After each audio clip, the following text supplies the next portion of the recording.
క్రీస్తునందు ప్రియ దేవుని బిడ్డలారా, ఈ శ్రేష్టమైన సమయాన్ని బట్టి దేవుడు మన జీవితంలో మరి ఒక నూతన దినాన్ని అనుగ్రహించి మరొకసారి కల్వరి పిలుపు పరిచర్యలనే మా యూట్యూబ్ ఛానల్ ద్వారా మీ మధ్యకు ఇలా దేవుని మాటల ద్వారా దేవుడు నన్ను నడిపించిన విధానం బట్టి దేవునికి వేవేల కొలది స్తుతులు స్తోత్రాలు చెల్లిస్తున్నాను. మరి చక్కగా మీరందరూ ఈ దేవుని వాక్యమును మీరు శ్రద్ధగా వింటున్నారు. మరి అలా వింటూ దేవుని యొక్క కృపలో మీరందరూ ఇంకా ఆత్మీయతలో బలపడాలని ప్రభువు నామములో మీకు తెలియజేస్తున్నాను. మంచిది ప్రియ దేవుని బిడ్డలారా, చిన్న ప్రార్థన చేసుకుని నేటి అంశంలోనికి మనం వెళదాం. ప్రేమ కలిగిన తండ్రి, సర్వోన్నతుడా, మీకే వందనాలు చెల్లిస్తున్నాము నాయన. ఈ కల్వరి పిలుపు పరిచర్యలు అనేటువంటి యూట్యూబ్ ఛానల్ ద్వారా తండ్రి, మీ బిడ్డలకు మీ మాటలు అందించడానికి మీరు ఇచ్చిన ఈ ధన్యతను బట్టి మీకే వందనాలు చెల్లిస్తున్నాము నాయన. మీ కాపుదల భద్రత క్షేమాన్ని వింటున్న బిడ్డలకు వారి కుటుంబాలకు దయచేయండి నాయన. అనేక మంది నాయన ఈ మాటల ద్వారా వాక్యం ద్వారా బలపడలాగా కృప చూపించమని ప్రార్థిస్తున్నాం. ఇదిగో తండ్రి, మీ శ్రేష్టమైన మాటలను వింటూ నాయన దినదినం ఆధ్యాత్మికంగా బలపడే భాగ్యాన్ని దయచేయమని మా రక్షకుడు మీ ప్రియ కుమారుడైన యేసు నామములో అడుగుచున్నాము తండ్రి, ఆమేన్. మంచిది ప్రియ దేవుని బిడ్డలారా, ఈ దినము శ్రేష్టమైన మాటల ద్వారా మరి దేవుని మహిమపరుద్దాం. పరిశుద్ధ గ్రంథములో నుండి వైద్యుడైన లూకా రాసిన సువార్త 5వ అధ్యాయం 4వ వచనాన్ని చదువుదాం. ఆయన బోధించుట చాలించిన తర్వాత, నీవు దోణెను లోతునకు నడిపించి చేపలు పట్టుటకు మీ వలలు వేయుడని సీమోనుతో చెప్పగా. ప్రియ దేవుని బిడ్డలారా, నేటి మన ధ్యానాంశం, పేతురు నీ దోణెను లోతునకు నడిపించు అనే మాటను మనము విందాం. ఏమిటి ప్రియ దేవుని బిడ్డలారా ఈ మాటలో ఉన్నటువంటి ఆంతర్యం? దేవుడు ఏ విషయంలో మనము లోతుకు వెళ్ళమంటున్నాడు? మనం ఈ లోకంలో పేతురే కాదు, మన జీవితంలో కూడా, వింటున్న మీ జీవితంలో కూడా మనం ఒకవేళ లోతైన జీవితంలోకి మనం వెళ్ళటం లేదు. ఇక్కడ పేతురును నీ దోణెను లోతునకు నడిపించు అంటే, దోణె మన కుటుంబానికి సాదృశ్యం, మన జీవితాలకు సాదృశ్యం. ప్రియ దేవుని బిడ్డలారా, మనము ఏ విషయములలో లోతైన జీవితాన్ని కలిగి ఉండాలని దేవుడు మనకు సెలవిస్తున్నాడో అట్టి లోతైన జీవితాన్ని మనము కలిగి ఉండాలనేది దేవుని యొక్క చిత్తమై ఉన్నది. కాబట్టి ఈ దినాన కొన్ని విషయాలను మనము ధ్యానించుకుందాం. ప్రియ దేవుని బిడ్డలారా, ఇక్కడ గమనించున్నట్లయితే పేతురుతో దేవుడు నీవు దోణెను లోతునకు నడిపించు అన్నప్పుడు పేతురు దగ్గర నుండి వచ్చిన సమాధానం మనం విందామా? 5వ అధ్యాయము లూకా సువార్త 5వ అధ్యాయం 5వ వచనం. సీమోను, ఏలినవాడా, రాత్రంతయు మేము ప్రయాసపడితిమి గాని మాకేమీ దొరకలేదు, అయినను నీ మాట చొప్పున వలలు వేతుమని ఆయనతో చెప్పెను. ప్రియ దేవుని బిడ్డలారా, ఒక 3 విషయాలను ఈ దినాన మీ ముందు ధ్యానించాలని పరిశుద్ధాత్మ దేవుని ద్వారా ముందుకు నడుస్తున్నాను. ప్రియ దేవుని బిడ్డలారా, పేతురిస్తున్న సమాధానం, ఏలినవాడా, రాత్రంతా మేము ప్రయాసపడితే. ఇక్కడ పేతురు ఒక అవిశ్వాసంతో కూడిన మాటను పలికాడు. ఆయన చెప్పినప్పుడు మనం వెంటనే వినాలి, ఆయన చెప్పినప్పుడు మనం వెంటనే చేయాలి. చేయటమే దేవుని యొక్క గొప్ప విశ్వాసం అన్న విషయాన్ని గుర్తుపెట్టుకోవాలి. కాబట్టి మన ఆధ్యాత్మిక విషయంలో మొట్టమొదటగా మనకు ఉండాల్సింది ఏంటంటే లోతైన విశ్వాస జీవితం కలిగి ఉండాలి. ప్రియ దేవుని బిడ్డలారా, ఇక్కడ పేతురు ఆ విశ్వాసమును కొద్దిగా సడలిపోయాడు. ఆయన చెప్పిన వెంటనే చేయటమే కదా విశ్వాసం అంటే. ఆ విశ్వాసాన్ని మనం ఎన్నడూ కూడా మన జీవితంలో దానిని పోగొట్టుకోకూడదు. పేతురు ఆ విషయంలో తన విశ్వాస జీవితంలో సడలినట్టు మనకు కనబడుచున్నది. కాబట్టి ప్రియ దేవుని బిడ్డలారా, అందుకే ఇక్కడ దేవుడు చెప్పిన వెంటనే సరే అనాల్సినటువంటి పేతురు రాత్రంతయు ప్రయాసపడ్డమనే లోకరీతి మాట అన్నాడు.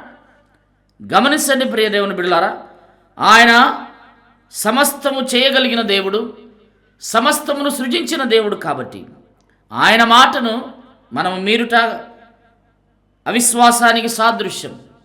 మనం మీరకూడదు.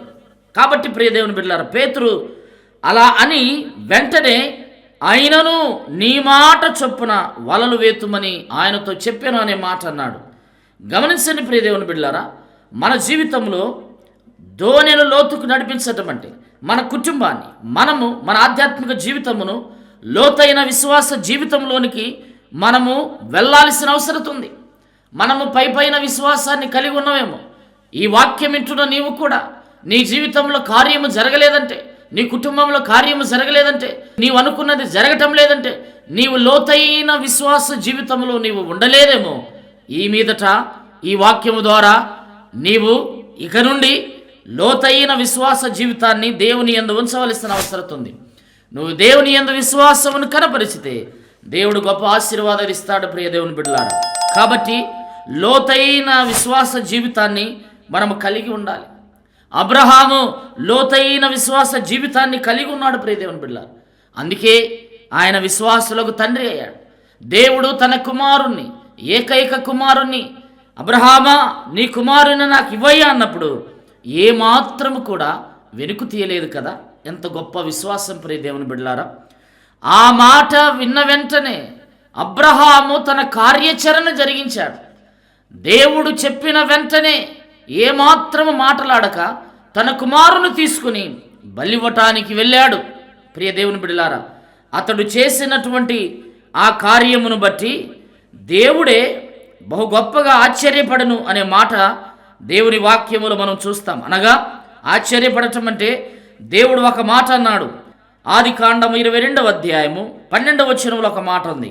అప్పుడు ఆయన, ఆ చిన్నవాని మీద చెయ్యి వేయకుము, అతనినేమియూ చేయకుము, నీకు ఒక్కడయున్న నీ కుమారుని నాకు ఇయ్య వెనితీయలేదు గనుక నీవు దేవునికి భయపడువాడవని ఇందువలన కనబడుచున్నది.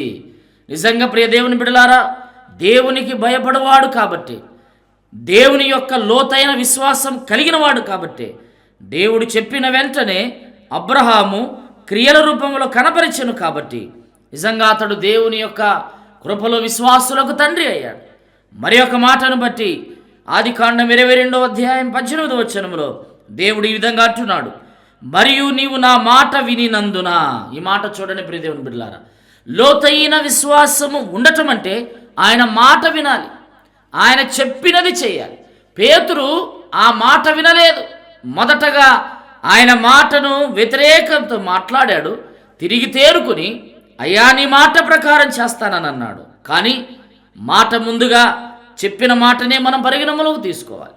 కాబట్టి పేతురు అనిన మాటలాగా కాకుండా అబ్రహాము వలె ఆయన మాటకు వినేవారిగా మనం ఉండాలి. గమనించండి ప్రియ దేవుని బిడ్డలారా, అప్పుడే మన జీవితంలో లోతైన విశ్వాసాన్ని మనము చూస్తాం.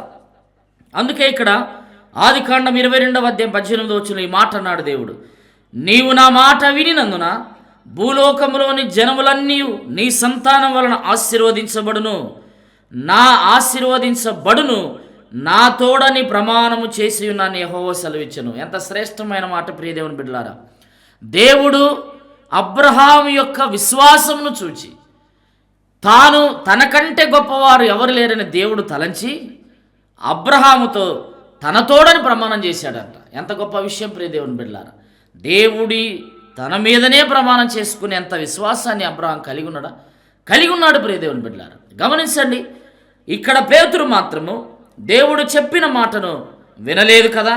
అందుకే మనము కూడా అట్టివారుగా ఉండకుండా దేవుని యొక్క లోతైన విశ్వాస జీవితంలో నీవు నేను ఉండవలసిన అవసరత ఉన్నదన్న విషయాన్ని మనం జ్ఞాపకం చేసుకోవాలి. ఎందుకంటే దేవుడు మనకిచ్చిన ఈ కృపను మనం ఎల్లప్పుడూ పోగొట్టుకోకూడదు. ఆయన మాట వింటే మనము పొందుకునే మేలులు ఏంటంటే, వారు ఆ మాట విని, గమనించండి ప్రియ దేవుని బిడ్డలారా, పేతురు ఆయన మాట విని, అనగా లూకాసు వార్త 5వ అధ్యాయం 6వ వచనంలో ఇలాగ రాయబడింది, వరాలాగు చేసి ఆయన చెప్పినట్లు చేసి విస్తారమైన చేపలు పట్టిరి. గమనించండి ప్రియ దేవుని బిడ్డలారా, విస్తారమైన చేపలు అనగా ఆయన మాట వింటే విస్తారమైన దీవెనలు, విస్తారమైన ఆశీర్వాదాలు, విస్తారమైన మేలులు నీవు నేను పొందుకుంటాం. కాబట్టి మనం ఎల్లప్పుడూ లోతైన విశ్వాస జీవితాన్ని మనము దేవుని యందు కనపరచాలి. నీవు నేను ఈ వాక్యం వింటున్న ప్రియ సహోదరుడా సహోదరి, నువ్వు ఇంతవరకు దేవుని విశ్వాసంలో లేవేమో, దేవుని యొక్క ఆధ్యాత్మిక జీవితంలో బలమైన విశ్వాసాన్ని నువ్వు కనపరచటం లేదేమో, నువ్వు దిగులు పడుతున్నవేమో, నీకు జబ్బు వచ్చిందనో, రోగం వచ్చిందనో, సమస్య ఉందనేమో, పిల్లలు లేరనేమో, లేదా నీ పంట సరిగా లేదనేమో, నీ ఆస్తి మరి ఇదిగో నీకున్నటువంటి మేలుడు సరిగా జరగటం లేదేనేమో, ఆస్తు పంపకాల విషయంలో నీకు ఇబ్బందులు ఉన్నాయేమో, నీకున్న సమస్య ఏదైనాను మనము చేయవలసింది ఒక్కటే, దేవుని యందు లోతైన విశ్వాసాన్ని ఉంచుదాం, విస్తారమైన దీవెనలు పొందుకుందాం. ప్రియ దేవుని బిడ్డలారా, అబ్రహాము ఎట్టి విశ్వాసాన్ని కలిగి ఉన్నాడు, మనం అట్టి విశ్వాసాన్ని కలిగి ఉండాలి. పేతురు అట్టి విశ్వాసంలో సడలిపోయి తర్వాత తేరుకున్నాడు. కానీ మనమైతే దేవుని యొక్క విశ్వాసములో లోతైన జీవితాన్ని కలిగి ఉండాల్సిన అవసరం ఉంది ప్రియ దేవుని బిడ్డలారా.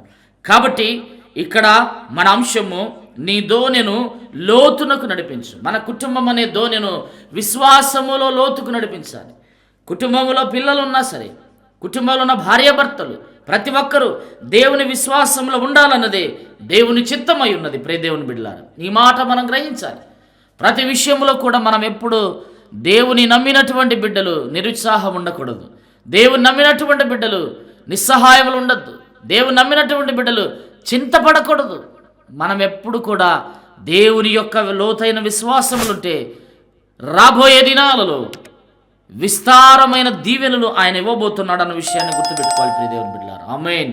కాబట్టి మన జీవితంలో మన కుటుంబం అనే దోణెను లోతునకు నడిపిద్దాం, అనగా లోతైన విశ్వాస జీవితంలోకి నడిపిద్దాం ప్రియ దేవుని బిడ్డలారా.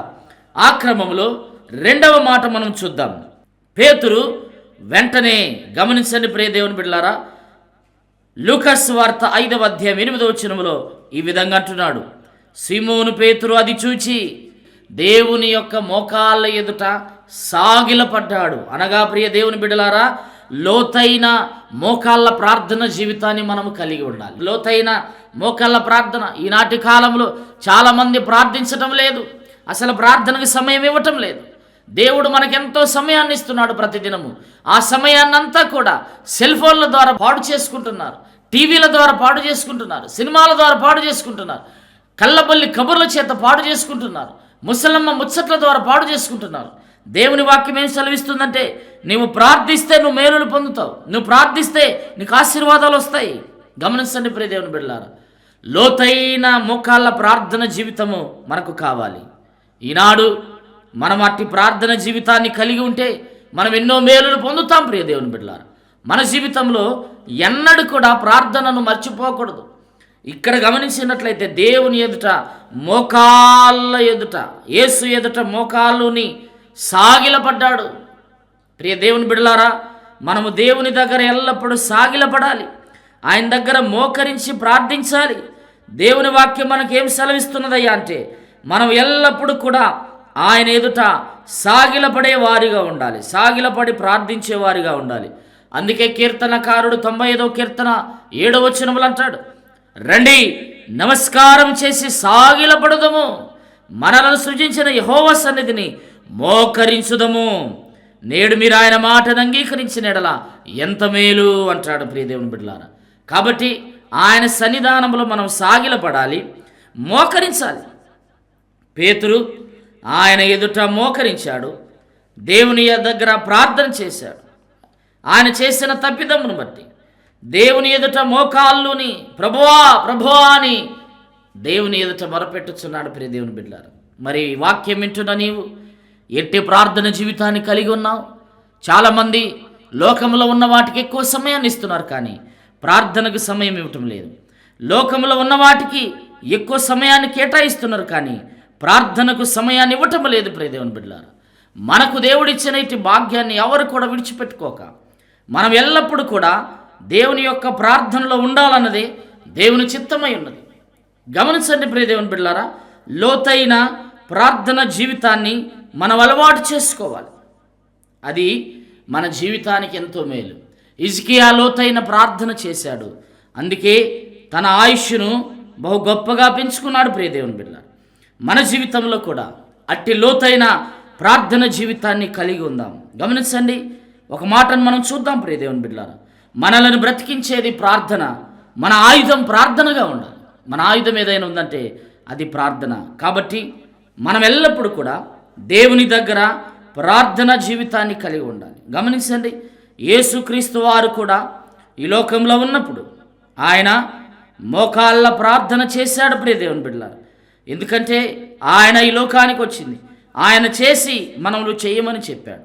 మనము కూడా అట్టి ప్రార్థన జీవితాన్ని కలిగి ఉండవలసిందే. మనం ఎంత ప్రార్థన చేస్తే అంత గొప్ప దీవెనలు దేవుడు మనకిస్తాడు. కాబట్టి మనం ఎల్లప్పుడూ ప్రార్థన అనుభవంలో ఉండాలి. అందుకే చూడండి ప్రియ దేవుని బిడ్డలారా, లూకాసు సువార్త 22వ అధ్యాయం 40వ వచనంలో ఈ మాట రాయబడింది. ఆ చోటు చేరి ఆయన వారితో, మీరు శోధనలో ప్రవేశించకుండునట్లు ప్రార్థన చేయుడని చెప్పాను. ఏ చోటయ్యా అంటే యథావిధిగా ఆయన వాడుక చొప్పున వెళ్ళి ఒలీవల కొండకు వెళ్ళినప్పుడు మీరు శోధనలో ప్రవేశించకుండానట్లు ప్రార్థన చేయుడి. మనము శోధనలో పడకుండా ఉండాలంటే, మనము శోధనను జయించాలంటే ప్రార్థనే. నువ్వు దేంతో శోధించబడుతున్నావో, పాపము అనేటువంటి అంధకారంలో ఏ విషయంలో శోధించబడుతున్నావో, లోక విషయాలలో ఏ విషయంలో శోధించబడుతున్నావో, శోధనను జయించాలంటే లోతైన ప్రార్థన జీవితాన్ని నువ్వు కలిగి ఉండాలి. కలిగి ఉండకపోతే శోధకుడైన అపవాది నిన్ను జయిస్తాడు, నిన్ను శోధనలోకి నెట్టేస్తాడన్న విషయాన్ని గుర్తుపెట్టుకో ప్రియ దేవుని బిడ్డ. కాబట్టి లోతైన ప్రార్థన జీవితాన్ని కలిగి ఉండాలి. అందుకే యేసు ప్రభువారు ఈ లూకాసు సువార్త 22:40 వచనంలో వారి యొద్ద నుండి ఆయన రాతివేత దూరం వెళ్ళి మోకాళ్ళుని ప్రార్థించాడు. మనము కూడా అట్టి ప్రార్థన జీవితాన్ని కలిగి ఉండాలి ప్రియ దేవుని బిడ్డలారా. ఆయన ఎంత దేవాతి దేవుడే మోకరించి ప్రార్థన చేస్తే మానవులైనటువంటి మనము ఇంకా ఎట్టి ప్రార్థన చేయాలి, ఎట్టి ప్రార్థన జీవితాన్ని మనము కలిగి ఉండాలి ప్రియ దేవుని బిడ్డలారా. ఆలోచన చేద్దాం. దేవుడిచ్చిన ఈ శ్రేష్టమైన తరుణం, ఈ వాక్యం ద్వారా నీవు నేను మనమందరము కూడా ఆయన సన్నిధానంలో లోతైన ప్రార్థన జీవితాన్ని కలిగి ఉండాలి అని దేవుని వాక్యము సెలవిస్తూ ఉంది. కాబట్టి నీదో నేను లోతునకు నడిపించు అనే మాటలు మొదటగా లోతైన విశ్వాస జీవితాన్ని కలిగి ఉందాం. రెండవది లోతైన ప్రార్థన జీవితాన్ని కలిగి ఉందాం. మూడవది లోతైన పశ్చాత్తాపాన్ని కలిగి ఉండాలి. పేతురు పశ్చాత్తాపడ్డాడు. లూకాసు వార్త 5వ అధ్యాయము 8వ వచనం. సీమోను పేతురు అది చూచి యేసు మోకాల ఎదుట సాగిలపడి, ప్రభువా నన్ను విడిచిపొమ్ము, నేను పాపాత్ముడనని చెప్పాను. తాను పాపి అని పశ్చాత్తాపడ్డాడు, ఒప్పుకున్నాడు. ప్రియ దేవుని బిడ్డలారా, మనము పాపులమని ఒప్పుకోవాలని ఎదుట మనం చేసేటువంటి పనుల విషయంలో దేవుని దగ్గర పశ్చాత్తాపడాలి. పై పశ్చాత్తాపం కాదు. నువ్వు ఏ తప్పు చేశావో దేవుని దగ్గర ఆ తప్పును ఖచ్చితంగా ఒప్పుకోవాలి. నువ్వు ఒప్పుకోకపోయినా ఆయనకు తెలుసు, కానీ నువ్వు ఒప్పుకుంటేనే ఆయన తుడిచివేయటానికి సిద్ధంగా ఉన్నాడు. నువ్వు ఒప్పుకుంటేనే ఆయన నిన్ను కడిగి వేయటానికి సిద్ధంగా ఉన్నాడు. గమనించండి ప్రియ దేవుని బిడ్డ, ప్రతి ఒక్క పాపములో నుండి ఆయన నిన్ను నన్ను కడగటానికి సిద్ధంగా ఉన్నాడన్న విషయాన్ని జ్ఞాపకం చేసుకోవాలి. అందుకే 1 యోహాను పత్రిక 1వ అధ్యాయం 9వ వచనంలో ఒక మాట రాయబడింది. మన పాపములను మనము ఒప్పుకొనిన ఎడల ఆయన నమ్మదగిన వాడును నీతిమంతుడును గనుక ఆయన మన పాపములను క్షమించి సమస్త దుర్నీతి నుండి మనలను పవిత్రులుగా చేయును. మన పాపములను మనం ఒప్పుకుంటే సమస్త దుర్నీతి నుండి మనవులు విడిపించే దేవుడు ప్రియ దేవుని బిడ్డ. నువ్వు ఏ తప్పు చేస్తున్నావు, వాటి విషయమై తప్పు విషయమై నువ్వు ఖచ్చితంగా దేవుని దగ్గర నీ పాపములను ఒప్పుకుంటే ఆయన విడిపించే దేవుడు. పేతురు పశ్చాత్తాపడ్డాడు. 3 సార్లు అబద్ధమాడినప్పుడు కూడా పేతురు ఎంతో తల్లడిల్లిపోయి సంతాపపడి ఏడ్చెను అని మత్తయి సువార్త 26వ అధ్యాయం 75వ వచనంలో రాయబడింది ప్రియ దేవుని బిడ్డలారా. అతడు దేవుని ఆ మాటను గుర్తు చేసుకుని, నీవు ముమ్మారు అబద్ధం ఆడతావు నాయన, నన్ను ఎరుగువనంటావు అనే మాటను జ్ఞాపకం చేసుకుని వెలుపలికి వెళ్ళి సంతాపపడినని రాయబడింది కదా. నిజమే, పేతురు చాలా సందర్భాలలో సంతాపపడి ఏడ్చెను. మనము కూడా దేవుని దగ్గర మన పాపముల విషయమై ఆయనకు వ్యతిరేక దిశలో మనం ఉన్నామేమో, మనము పశ్చాత్తాపముతో దుఃఖపడి మన పాపములను ఒప్పుకుంటే ఆయన విడిపించటానికి సిద్ధంగా ఉన్నాడు. ఎందుకంటే ఆయన వచ్చింది మన కొరకు, మన పాపములను విడిపించటానికి, మన దోషములను విడిపించటానికి, మన రోగంలో నుంచి విడిపించటానికి ప్రియ దేవుని బిడ్డ మన కొరకే వచ్చిన దేవుడు కాబట్టి మన పాపములను ఒప్పుకుంటే ఆయన నిన్ను నన్ను రక్షించటానికి మన పాపములను క్షమించటానికి సిద్ధంగా ఉన్నాడు. కాబట్టి ఈ వాక్యము ద్వారా ఇక మీదటనైనా నీ దోణెను లోతునకు నడిపించు ప్రియ దేవుని బిడ్డలారా అనే మాటను మనం ధ్యానిస్తున్నాం. కాబట్టి లోతైన విశ్వాసము, లోతైన ప్రార్థన జీవితాన్ని, లోతైన పశ్చాత్తాపాన్ని కలిగి ఉండి దేవుని యొక్క మేలును మీరు మనమందరం పొందాలని ఈ మాటలు చెప్పి నేను ముగిస్తున్నాను. మీ అందరికీ నా హృదయపూర్వకమైన వందనాలు తెలియజేస్తున్నాను. Thank you.